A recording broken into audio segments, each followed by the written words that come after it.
रखो और जल्दी से गाड़ी निकालो, मुझे ऑफिस के लिए देर हो रही है। फॉर्मल ड्रेस पहने हुए अनिका जावेरी अपने बेडरूम की ड्रेसिंग टेबल के सामने खड़ी होकर बोली, लेकिन उसे किसी की भी हरकत सुनाई नहीं दी। ये ड्राइवर कहाँ मर गया? नक्श भी सुबह से गायब है। काम के वक्त पता नहीं ये सब कहाँ चले जाते हैं। बड़बड़ाते हुए अनिका ने आईने में देखकर जल्दी से अपने बालों को एक और बार संवारा और पीछे मुड़कर देखा तो वहां ड्राइवर की जगह नक्श खड़ा था। अनिका ने उसे घूर कर देखा तो नक्श ने झिझकते हुए कहा, अनिका, मैं कल गया था रमनीक भाई जूल।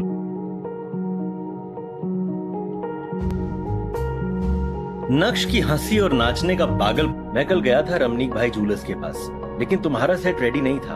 उन्होंने कहा कि शायद 1-2 दिन और कह पाता। अचानक से ड्राइवर भागते हुए वहां आया और बोला, सॉरी मैडम, थोड़ा लेट हो गया। ये सुनते ही अनिका आग बबूला होकर बोली, कोई काम एक बार में क्यों नहीं होता तुम लोगों से? दिन भर बस टाइम पास करते रहते हो। मजाल है जो तुम लोग कोई काम ढंग से पूरा कर दो, बस बहाने बनाने आते हैं। सब के सब एक जैसे हैं, काम चोर। ये कहते हुए अनिका ने नक्श की ओर देखा और नक्श ने तुरंत ही अपना चेहरा नीचे कर लिया।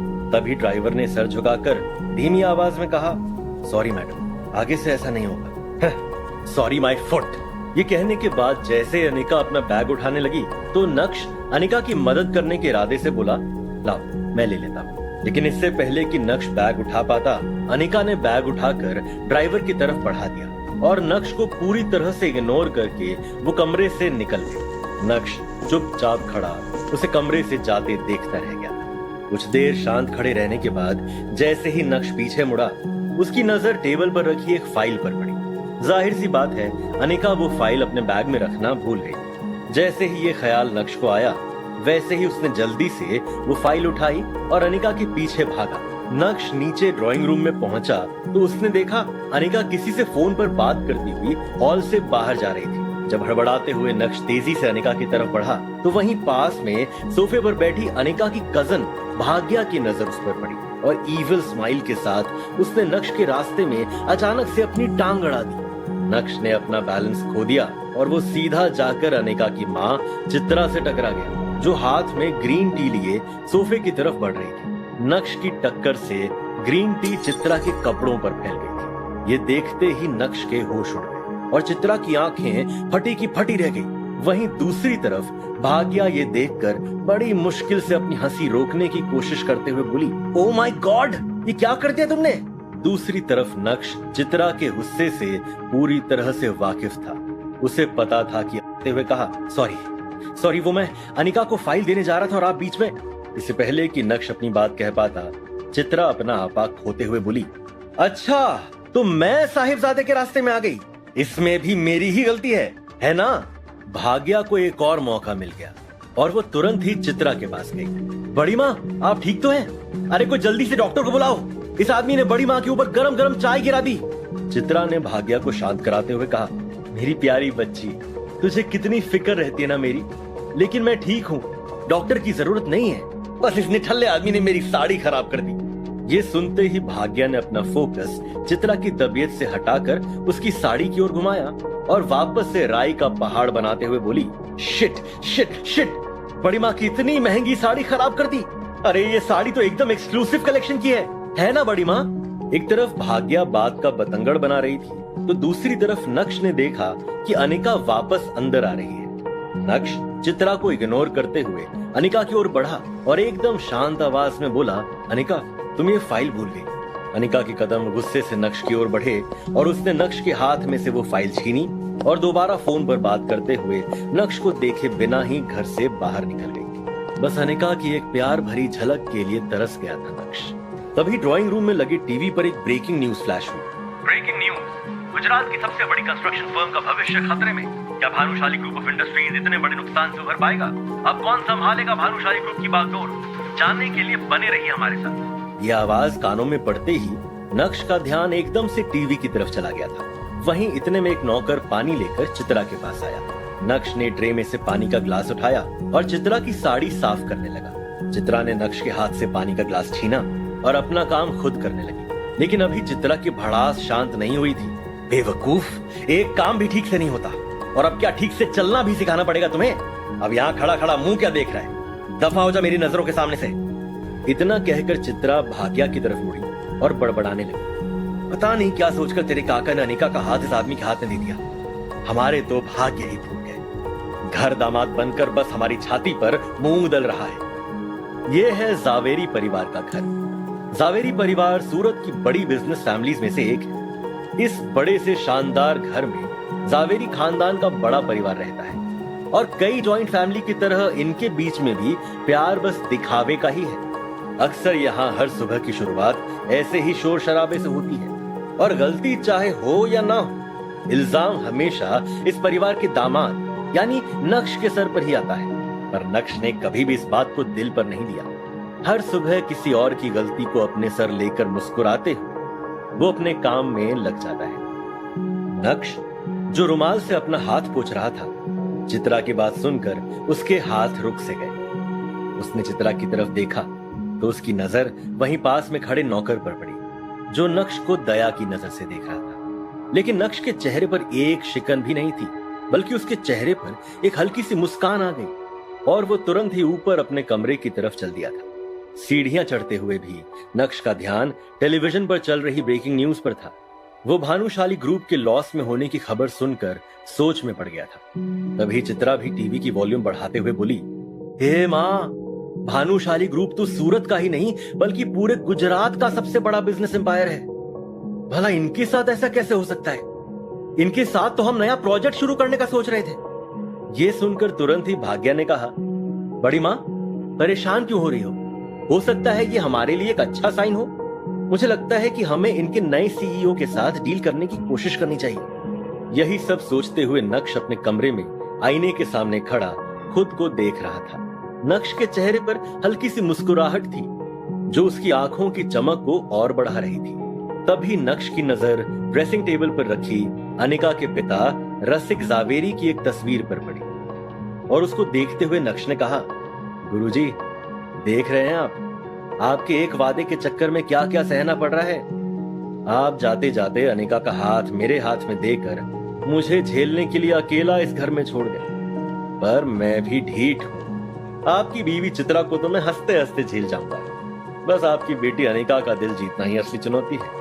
लेकिन आप बिल्कुल भी फिक्र मत करिए, उसके दिल में मैं अपनी जगह बना कर ही रहूंगा। एक तरफ नक्श अपने गुरुजी से बात करने में लगा था तो दूसरी तरफ नक्श का मोबाइल जो बेड पर साइलेंट मोड पर था वो लगातार वाइब्रेट कर रहा था। मगर नक्श तो अपने ही ख्यालों में गुम था, इसलिए उसका ध्यान ही नहीं गया और वो बाथरूम में शावर लेने चला गया। नहाते हुए भी नक्श के दिमाग में बस भानुशाली ग्रुप ही चल रहा था। नक्श इस बात से अनजान था कि उसके फोन पर किसका कॉल आ रहा है। लेकिन यकीन मानिए वो कॉल नक्श की पूरी जिंदगी बदलने वाला था। बस नक्श को फोन उठाने की देर थी। नहाने के बाद जब नक्श बाथरूम से बाहर आया तो उसका फोन दोबारा वाइब्रेट होने लगा। लेकिन इससे पहले कि नक्श को एहसास होता, इस बार भी फोन कट गया था। कपड़े चेंज करने के बाद आखिरकार जब नक्श ने अपना मोबाइल उठाकर देखा तो उसमें एक ही नंबर से 40 मिस्ड कॉल्स और 10 टेक्स्ट मैसेजेस थे। ये देखकर नक्श हैरान रह गया और तुरंत ही उसने मैसेजेस खोलकर पढ़ना शुरू किया। नक्श प्लीज फोन उठा लो। मैं जानता हूं कि तुम मुझसे अब भी नाराज हो, मगर मुझे अपनी गलती का एहसास हो गया है। प्लीज मुझसे एक बार बात कर लो। ऐसे कई सारे मैसेजेस थे और उन सभी को पढ़ने के बाद नक्श ने अपना फोन बेड पर फेंका और गुस्से से अपने दांत पीसते हुए बोला, वाह, 2.5 साल बाद अपनी गलती का एहसास हो रहा है। आज का दिन तो वाकई बहुत अजीब है। अभी नक्श उन मैसेजेस के बारे में सोच ही रहा था कि इतने में उसी नंबर से एक बार और कॉल आया और इस बार नक्श ने इग्नोर ना करते हुए कॉल उठाया और अपनी धीमी आवाज में बोला, हेलो। कुछ देर तक फोन के दोनों एंड पर सन्नाटा पसरा रहा और फिर दूसरी ओर से किसी बूढ़े आदमी की आवाज आई, हेलो नक्श बेटा। कुछ सेकंड्स तक नक्श खामोश रहा और उसके बाद कड़क अंदाज में बोला, हेलो मिस्टर यशवर्धन। अपना नाम सुनकर वो बूढ़ा आदमी थोड़ा सकपकाया, लेकिन यशवर्धन ने फिर से प्यार से शुरुआत की, कैसे हो तुम? मुझे तुम्हारी बहुत याद आती है बेटा। उस आदमी की बात सुनकर तुरंत ही नक्श ने एक तंज कसते हुए कहा, अच्छा, आपको मेरी याद आने में पूरे 2.5 साल लग गए। इतनी याद आती है आपको मेरी? नक्श का टॉन्ट सुनकर वो आदमी पूरी तरह से चौंक गया, लेकिन अपने होश संभालते हुए उसने फिर से बोलना शुरू किया। इन 2.5 सालों के हर दिन, हर रात मैंने तुझे याद करते करते ही काटे हैं। मैंने कैसे अपने आप को संभाला है मैं ही जानता हूँ। शायद मैं यही डिजर्व भी करता हूँ। जो कुछ भी मैंने किया या अपने आंखों के सामने होने दिया, उसी का नतीजा है ये सब। तेरी तस्वीर को रोज देखकर बस रोता रहता हूँ और खुद को कोसता हूँ कि कैसे मैंने अपने सामने यह अन्याय होने दिया। नक्श को यशवर्धन की बात सुनकर रत्ती भर भी भरोसा नहीं हुआ। उसने कुछ देर ठंडे दिमाग से सोचने के बाद जवाब दिया, मुझे पता चला मार्केट में जो खबरें चल रही हैं। ये सुनते ही यशवर्धन एकाएक खामोश हो गए, जैसे मानो नक्श ने उनकी चाल पकड़ ली। हाँ, लोग तो तरह तरह की बातें बनाते रहते हैं। यशवर्धन के मुंह से ये शब्द बाहर आए, लेकिन इस बार उनकी आवाज में चिंता साफ सुनाई पड़ रही थी। एक पॉज लेने के बाद यशवर्धन ने अपनी आवाज में नरमी लाते हुए कहा, मैंने तुम्हें काम की बात करने के लिए कॉल नहीं किया बेटा, बस मुझे तुम्हारी आवाज सुननी थी। मैं तुम्हें जानता हूँ, तुम्हारा दिल कितना बड़ा है। चाहे जितनी भी गलती हो, तुम अपने मन में बैर रखने वालों में से नहीं हो। नक्श अपनी हाजिर जवाबी दिखाते हुए बोला, कुछ लोग अक्सर बड़े दिल वालों को बेवकूफ समझने की गलती कर देते हैं, पर आप ठहरे यशवर्धन, आप ये गलती तो बिल्कुल नहीं करेंगे। क्यों? सही कहा ना? ये सुनकर यशवर्धन समझ गए थे कि उनका काम इतनी आसानी से नहीं पूरा होगा। इतना ही नहीं, नक्श ने अपनी आवाज सख्त करते हुए आगे बोलना जारी रखा। आप लोगों ने जो मेरे साथ किया, उसके लिए मैं आप लोगों को माफ करके आगे बढ़ चुका हूं, पर उस बात को मैं कभी भुला नहीं सकता। मुझे आप लोगों से अब कोई रिश्ता नहीं रखना। यशवर्धन ने फिर से कोशिश करते हुए कहा, इतना कठोर तो नहीं था मेरा नक्श। मैं अपनी नई जिंदगी में खुश हूं। आप क्यों मुझे वापस उस जगह बुलाना चाह रहे हैं जिस जगह ने मुझे सिर्फ दर्द ही दिया है? नक्श ने अपनी बात पर अड़े रहते हुए कहा। नक्श की बात सुनकर यशवर्धन थोड़ा इमोशनल हो गया। क्या तेरा दिल नहीं करता मेरा चेहरा देखने का, मुझसे मिलने का? बस एक बार मिल ले बेटा, पता नहीं अब कितने दिन है मेरे पास। यशवर्धन बहुत अच्छे से जानते थे कि नक्श चाहे अपना दिल जितना भी सख्त कर ले, लेकिन इस बात पर वो पिघल ही जाएगा। नक्श स्ट्रॉन्ग हेडेड था, पर निर्दयी नहीं। एक बार और आखिरी बार नक्श ने यशवर्धन की बात मानते हुए कहा। नक्श की बात सुनकर जैसे यशवर्धन की उम्मीदें दोबारा जाग उठी और वो चहकते हुए बोले, थैंक यू बेटा, मैं तेरी फेवरेट डिशेस बनवा के रखूंगा, जो भी तुझे पसंद है वो। नक्श ने तुरंत ही यशवर्धन की बात को काटते हुए कहा, कोई जरूरत नहीं है, मैं घर नहीं आऊंगा, हम ऑफिस में मिलेंगे बिना किसी ताम झाम के। ठीक है, तो कल सुबह मिलते हैं।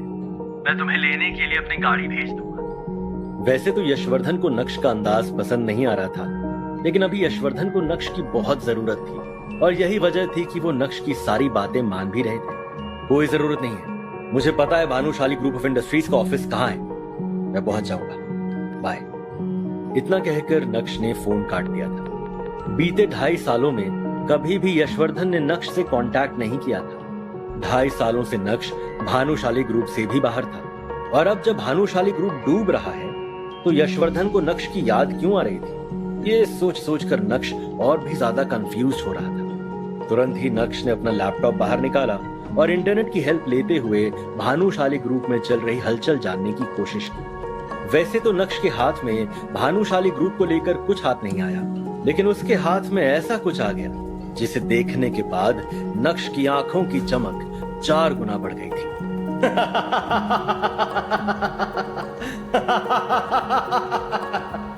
जोर जोर से हंसते हुए बिस्तर से उठकर नक्श पागलों की तरह नाचने लगा था।